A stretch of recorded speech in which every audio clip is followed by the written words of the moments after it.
people are seeing Robert Chagulanyi as someone who can take on Museveni? It's good for him. I think any politician would want to be perceived as the one who can score that golden goal. Some of us are not very young. In 2001, we were told that only a soldier can remove Museveni. And therefore, DP was discouraged from presenting a presidential candidate in 2001. We were told that we finally have President Museveni's former doctor, a military man who knows him in and out. Unfortunately, it did not happen.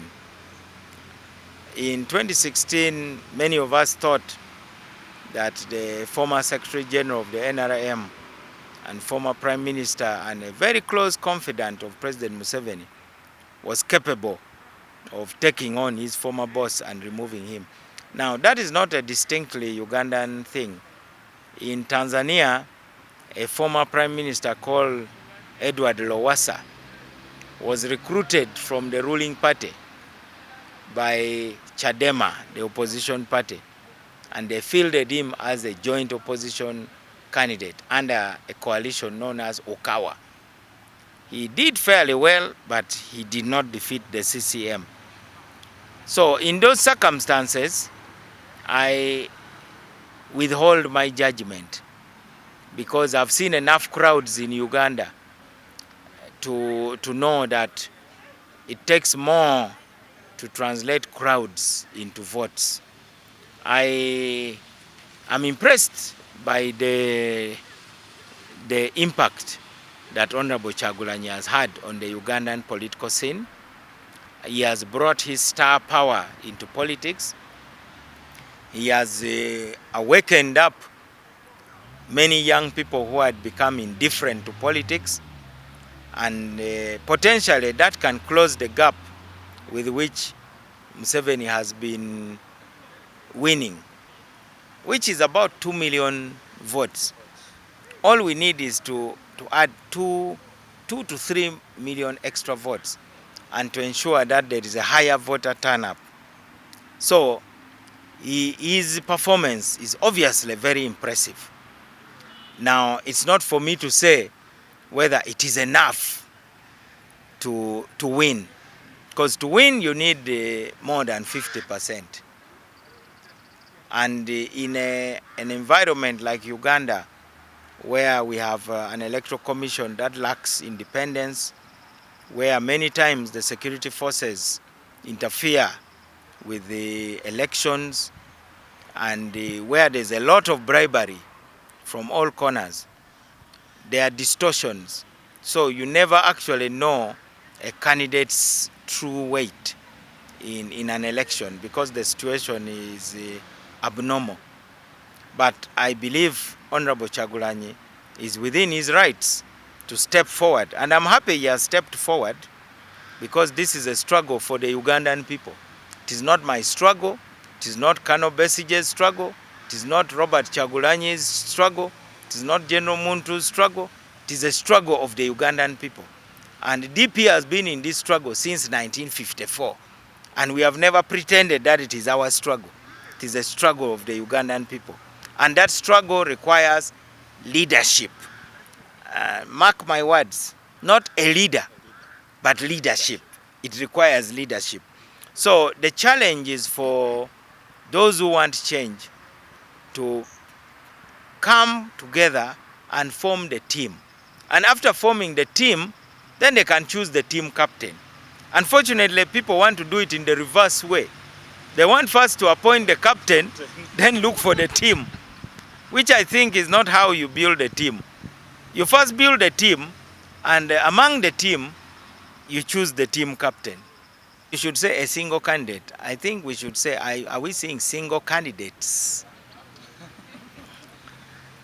I think we as DP, no one will ever blame us for not investing enough in uniting the opposition. We came up with the Grand People's Coalition framework, where we proposed what we call the one-to-one model, one candidate to face the NRM at every level. Unfortunately, in Uganda, it seems whoever wants a coalition believes that the coalition should be to support him or her. And that is not the spirit of a coalition. I still have a faint hope that it may be possible for us to close ranks. It depends on what others think. I cannot unite with myself. I must unite with others. If possible, we shall move as a united front. If necessary, each party will field its own candidates and Ugandans will decide. Unfortunately, that will be sad because most Ugandans would prefer to have a clear choice between those who support the incumbent regime and those who want change. I would like to warn those who talk like that is that we are not contesting against Museveni. We are contesting against the Ugandan state. And the Ugandan state is not a weak state. The machine that we are contesting against is the state machinery, which includes the entire LC1 and LC2 structure,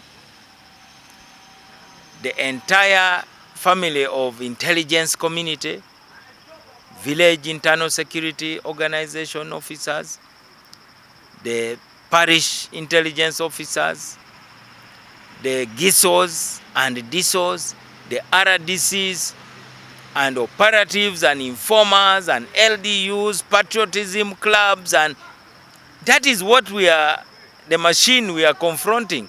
So anybody who just looks at an old man who they think is weak and they think that's the one they are contesting against is mistaken.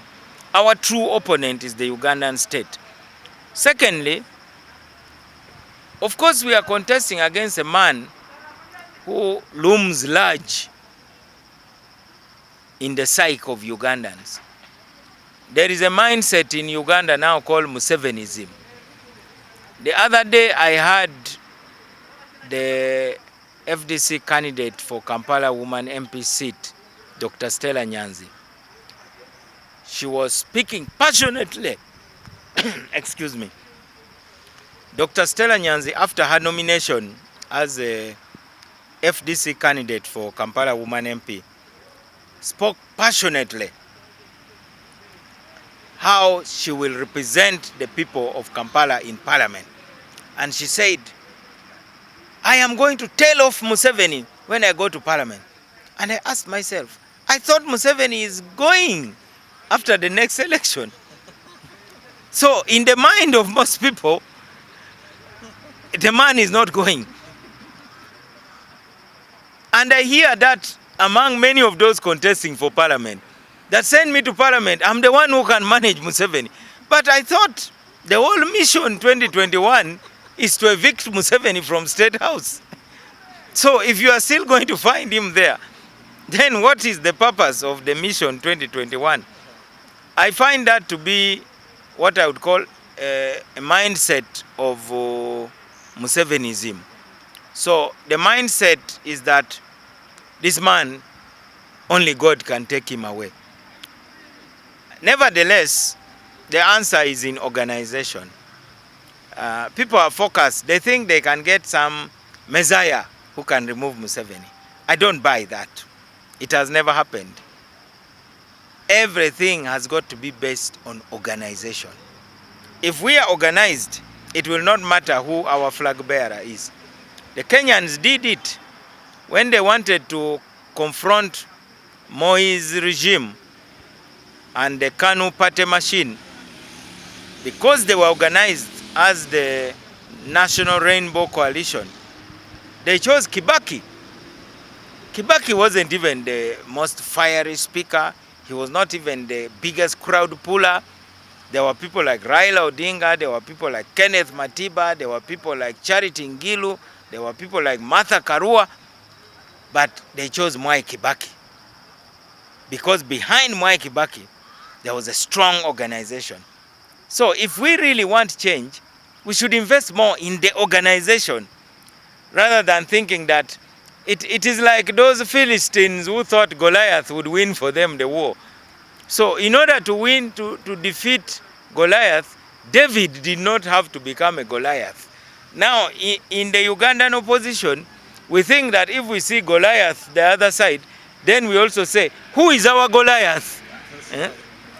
We actually don't need a Goliath to defeat Goliath. What we need is faith in the Ugandan people and a superior organization. Thank you.